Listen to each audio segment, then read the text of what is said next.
aujourd'hui, ce qu'on va regarder, c'est un exercice que j'ai eu cette année aux ENS. Donc, l'énoncé est assez simple au final.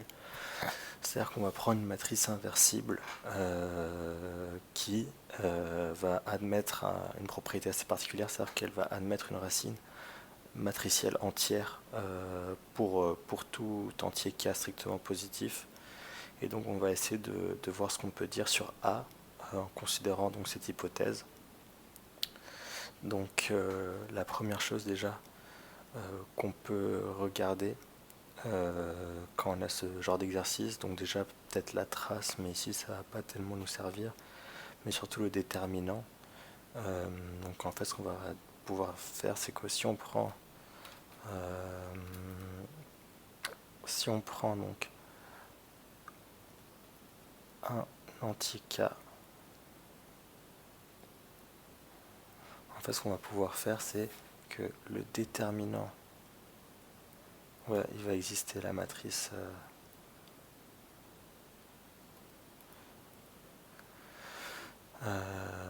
M appartenant à Mn de Z tel que M puissance K égale A. Et donc, ce qu'on va avoir, c'est que le déterminant de A,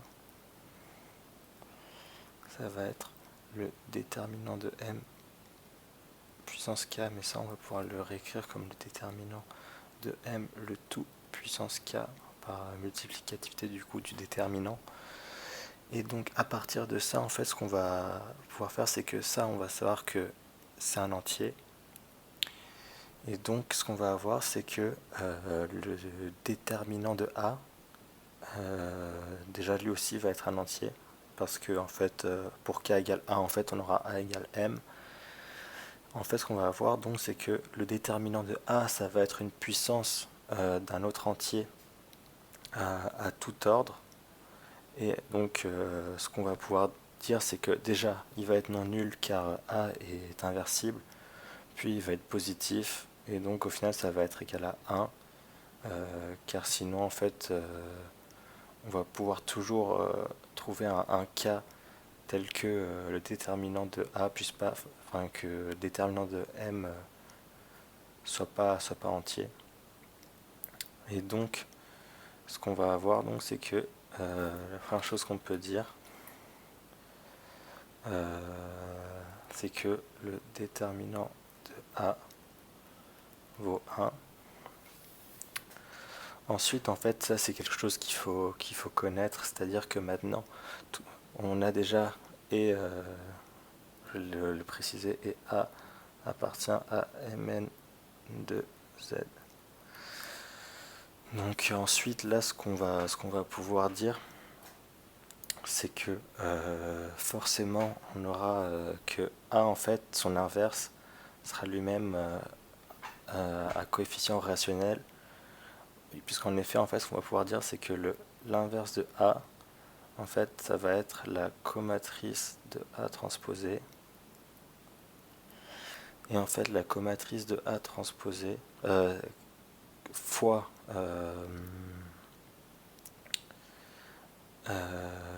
car en fait on a ça parce que le déterminant de A vaut 1.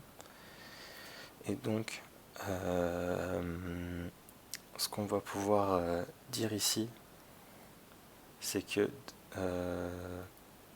puisque A elle est à coefficient entier, sa comatrice également, et donc la transposer également, d'où en fait A-1 appartient aussi à Mn de Z.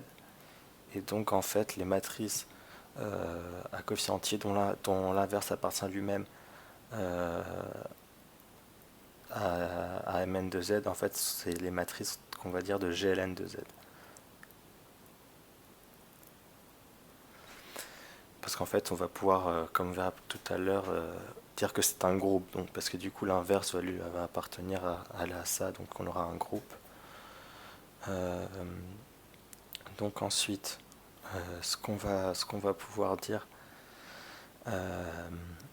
c'est que a priori, du coup, ça c'est la première étape de ce qu'on peut regarder au tout début. Et a priori, en fait, si on réfléchit un peu d'un point de vue de limite, on va pouvoir se dire que est nécessairement égal à IN, car sinon, en fait, quand on va mettre une matrice à coefficient entier à une puissance très grande, en fait, on va pouvoir se dire que ça diverge, et donc on pourrait peut-être même penser à réfléchir d'un point de vue topologique, mais en fait, d'ailleurs c'est ce que j'ai essayé de faire pour l'oral, mais en fait, c'est pas exactement ce qu'on va faire. Plutôt, en fait, on va travailler avec de l'arithmétique, et donc on va prendre un nombre premier P, et en fait, ce qu'on va dire avec ce nombre premier, c'est qu'on va travailler, et on va travailler donc dans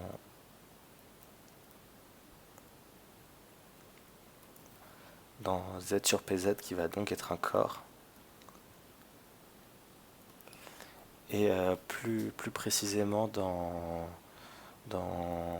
GLN de Z sur PZ, en fait. Donc l'objectif, ça sera de montrer qu'en fait, pour tout P premier, la matrice A va être égale dans ce groupe-là à IN. Et en fait, là, ce qu'on doit faire, en fait, c'est on va utiliser le théorème de Lagrange, qui va nous dire que donc en fait, ce qu'on va pouvoir dire, c'est que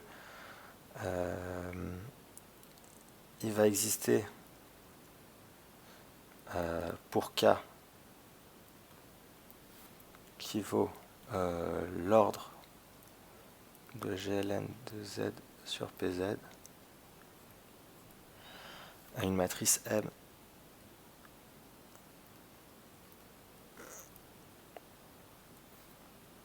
qui va appartenir à GLN de Z tel que M puissance K égale à A. Sauf qu'en fait, dans GLN de Z sur PZ, par le théorème de Lagrange,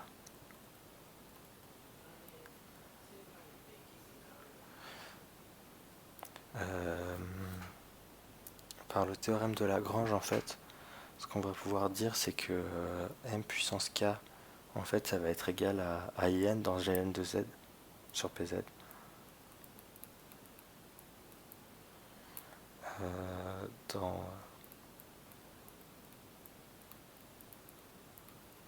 En fait, c'est une sorte de généralisation donc du petit théorème de Fermat, enfin d'un point de vue matriciel. En fait, au final, on pourrait écrire ça comme une congruence. On pourrait écrire ça comme M puissance K est congru à IN modulo P. Du coup, ça c'est A.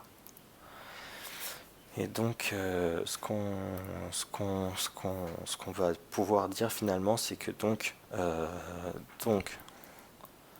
pour tout P premier,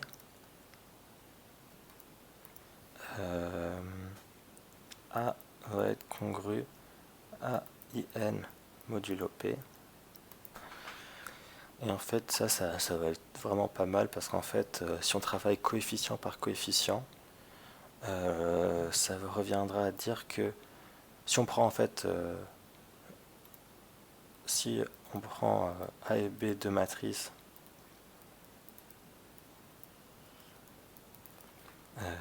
telles que A est congru, tel que pour tout premier P en fait, A est congru à B modulo P, en fait ce qu'on va voir c'est que AIJ moins BJ va être divisible par tous les nombres premiers P, donc il aura une infinité de diviseurs, c'est-à-dire qu'il sera égal à 0, d'où en fait A égale B.